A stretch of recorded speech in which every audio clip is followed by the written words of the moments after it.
anak-anak sekalian, selamat datang kembali dalam pembelajaran bersama saya dalam mata pelajaran Pendidikan Pancasila.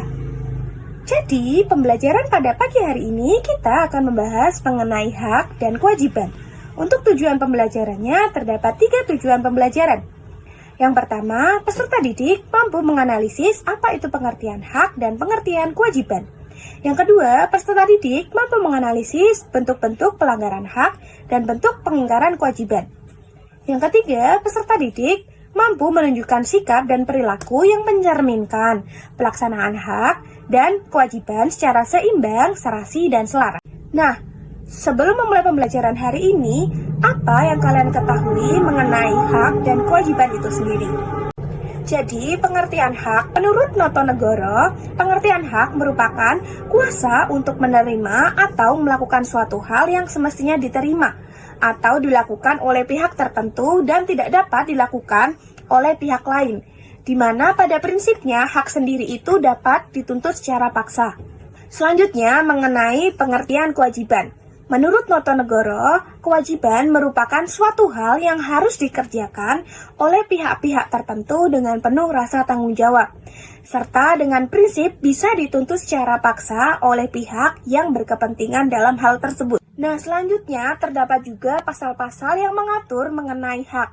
Dalam Undang-Undang Dasar tahun 1945 terdapat 9 pasal-pasal tentang hak. Yang pertama, pasal 27 ayat 2 yang membahas mengenai hak atas pekerjaan dan penghidupan yang layak. Yang kedua, terdapat dalam pasal 28A sampai 28J yang membahas mengenai hak asasi manusia. Yang ketiga, terdapat juga dalam pasal 29 ayat 2 yang membahas mengenai hak untuk memeluk agama dan beribadah. Selanjutnya, terdapat juga dalam pasal 30 ayat 1 yang membahas mengenai hak untuk ikut serta dalam pertahanan dan keamanan negara.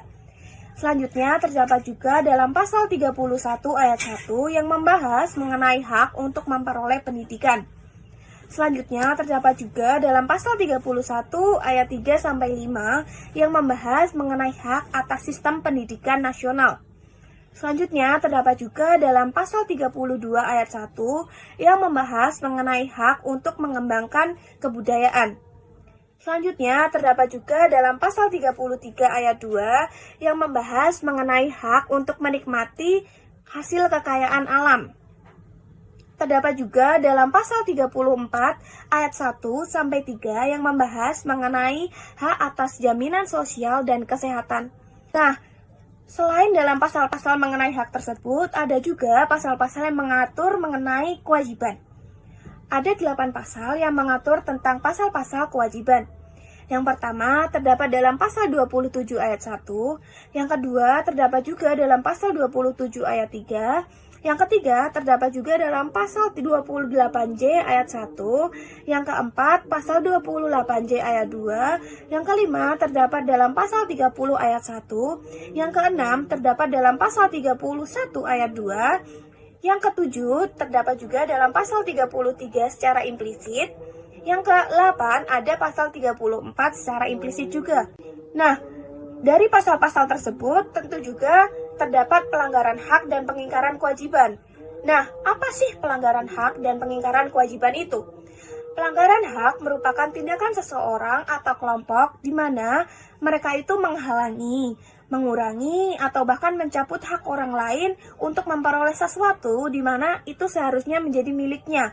Nah, kalau pengingkaran kewajiban itu keadaan ketika seseorang tidak melaksanakan tanggung jawabnya secara semestinya atau mengabaikan hal-hal yang seharusnya dilakukan dengan tujuan untuk kebaikan bersama. Nah, ada juga faktor-faktor penyebab pelanggaran hak dan pengingkaran kewajiban. Terdapat 4 faktor. Yang pertama, yakni sikap egois atau mementingkan diri sendiri. Yang kedua, kurangnya kesadaran. Yang keempat, merasa eksklusif. Dan yang terakhir, penyalahgunaan teknologi. Selanjutnya, terdapat juga hubungan antara hak dan kewajiban. Jadi, hak dan kewajiban itu harus dijalankan secara bersama-sama, secara seimbang, serasi, dan selaras. Hak dan kewajiban merupakan persoalan mendasar dalam hubungan antara negara dengan warga negara maupun antar warga negara. Setiap warga negara mempunyai hak yang telah terjamin dan kewajiban yang dilakukan untuk mendapatkan hak tersebut. Sehingga, dalam pelaksanaan hak dan kewajiban harus dijalankan secara seimbang dan selaras tadi. Nah, selanjutnya ada kasus yang dimana kalian harus menganalisis kasus ini. Ketika guru sedang menjelaskan materi, sebagian peserta didik berbicara keras dan tidak memperhatikan. Akibatnya, peserta didik lain itu merasa kesulitan dalam memahami pelajaran. Dalam kasus tersebut, analisislah hak siapa yang dilanggar dan kewajiban siapa yang diingkari. Selanjutnya, terdapat juga dampak pelanggaran hak. Jadi, pelanggaran hak dan pengingkaran kewajiban itu tidak hanya berdampak pada diri sendiri, tapi berdampak juga pada orang lain atau orang-orang di sekitar kita. Yang pertama, untuk dampak pelanggaran hak, yakni ketidakadilan. Yang kedua, ada diskriminasi, dan yang terakhir ada hilangnya rasa aman. Untuk dampak pengingkaran kewajiban, yang pertama, mengganggu ketertiban. Yang kedua, menurunkan kepercayaan sosial. Dan yang terakhir ada merugikan orang lain. Misalnya nih, kita membuang sampah sembarangan. Nah, hal tersebut itu merupakan tindakan yang merusak lingkungan dan bisa menimbulkan masalah kesehatan atau bisa menimbulkan masalah secara publik. Begitu. Selanjutnya, terdapat juga upaya untuk pencegahan bagaimana agar tidak terjadi pelanggaran hak dan pengingkaran kewajiban. Jadi, warga dapat mencegah pelanggaran hak dan pengingkaran kewajiban dengan cara yang pertama, menghormati hak orang lain. Yang kedua, mengikuti aturan. Dan yang terakhir, mengedukasi teman atau keluarga. Sebagai penutup pembelajaran pada hari ini, terdapat refleksi. Yang pertama, apa hak kalian sebagai peserta didik di sekolah ini? Dan yang kedua, apa kewajiban yang harus kalian lakukan agar hak tersebut terpenuhi?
Ibu. Saya mau kemana? Ini Bu lagi nyari uang saya hilang.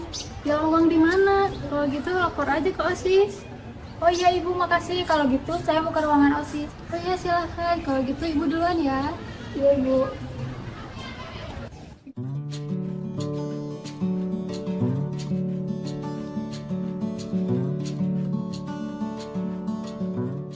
Kalian udah belajar belum buat ulangan kimia nanti?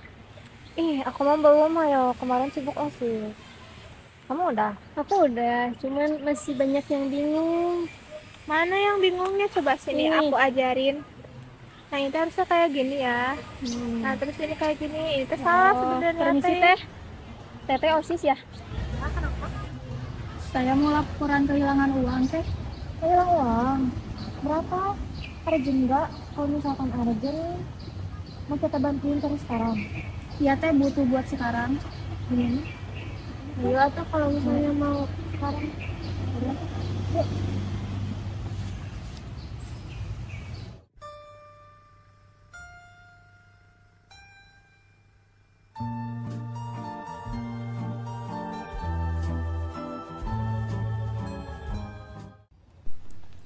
Duh, anak-anak OSIS pada kemana deh?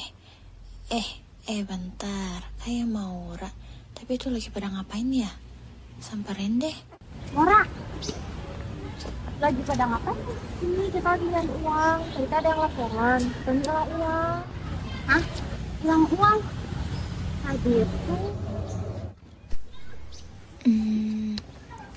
Apaan tuh? Wah, uang.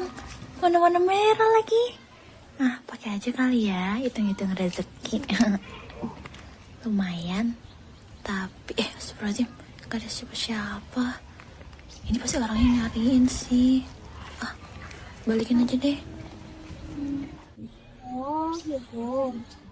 Hei, sini. Tadi sih hilang uang berapa, Win? 100 deh. 100. Tadi Nasa nemuin berapa? Oh ini, tadi aku nemu di Tapagir. Punya tetehnya ya? Makasih banyak teh, saya duluan ya. Hati-hati ya. Jangan hilang lagi. Hati. Di gerbang ilmu, hak dan kewajiban berpadu. Kita belajar berjalan, meniti langkah pertama dalam dunia yang luas. Kewajiban tak mengenal waktu dan ruang. Saling tolong-menolong di setiap keadaan. Dalam setiap perjalanan hidup, kita belajar bahwa kewajiban menolong teman adalah cinta tanpa batas. Di bawah langit biru, di antara dinding sekolah tinggi, hak kita terbentang, memeluk fasilitas yang berlimpah.